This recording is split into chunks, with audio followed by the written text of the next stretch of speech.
E aí, seus Orcs and Humans? Bom, não é novidade para quem me acompanha nas redes sociais que eu amo World of Warcraft. E direto eu tenho postado desenhos nas minhas redes sociais, se você me acompanha você já deve estar vendo, para que eu possa testar minhas novas técnicas de pintura. Então, direto eu tenho jogado ou consumido conteúdo relacionado ao jogo. E bem, eu acabei descobrindo uma coisa que eu não fazia ideia de que tinha acontecido. E isso já faz por volta de uns 13 anos. Então, se você é da Aliança ou da Horda, ou não sabe o que eu tô falando, mas está curioso, fica aí que eu já falo depois de passar a vinheta. Nossa, humor, hein, galera? Nossa, que gênio, hein? Meu Deus, que engraçado! Em 2005, a Blizzard lança o patch 1.7.0 do WoW. E nele trazia uma nova dungeon, na época a Rise of the Blood God. E nela os jogadores teriam que enfrentar uma tribo de trolls seguidoras do deus do sangue Hakkar, sendo o próprio Hakkar o último boss dessa dungeon. Tá, mas o que isso tem de tão grave? Calma, jovem, que a gente chega lá. Hakkar tinha uma habilidade chamada Sangue Corrompido. Essa habilidade funcionava como uma espécie de doença contagiosa.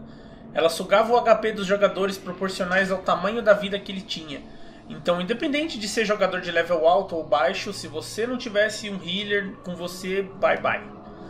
Sem contar que ela também infectava qualquer outro jogador que estivesse perto e até mesmo NPCs, como os mascotes da classe caçador. Mas essa doença deveria ficar apenas dentro da dungeon, ou seja, se os jogadores saíssem dela, a doença teria que sumir, independente do tempo que faltasse. E bem, isso funcionava, porém apenas para os jogadores.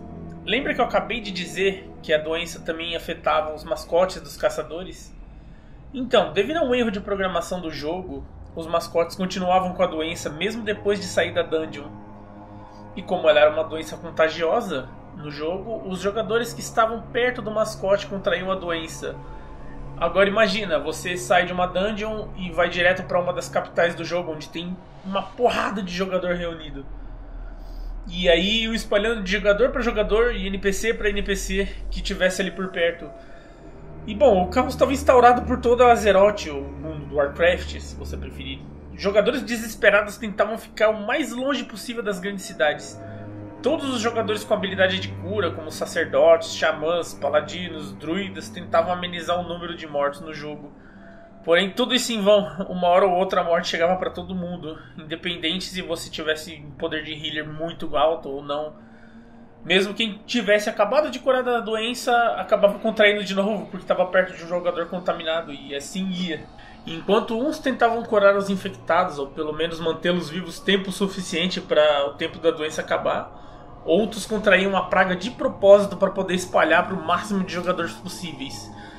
Sim, e assim nasceram os primeiros bioterroristas online. Nessa confusão toda foram registrados mais de 4 milhões de jogadores que contraíram a doença e morreram no jogo. E a Blizzard não viu outra alternativa a não ser colocar áreas de quarentena nas maiores cidades do jogo, como Vento Bravo, Alta Forja, Orgrimmar, Lua Prata, entre outras, para tentar isolar a doença. Até que a empresa teve que reiniciar os servidores inteiros e lançar um patch de atualização para poder resolver esse problema e fazer com que a doença hoje em dia só fique pela dungeon mesmo. Mas para vocês terem noção, isso tomou uma proporção tão grande na época, mas tão grande que saiu até em reportagem nos Estados Unidos. A computer game is providing us with a remarkable virtual view of what could happen if a real epidemic erupted across the globe.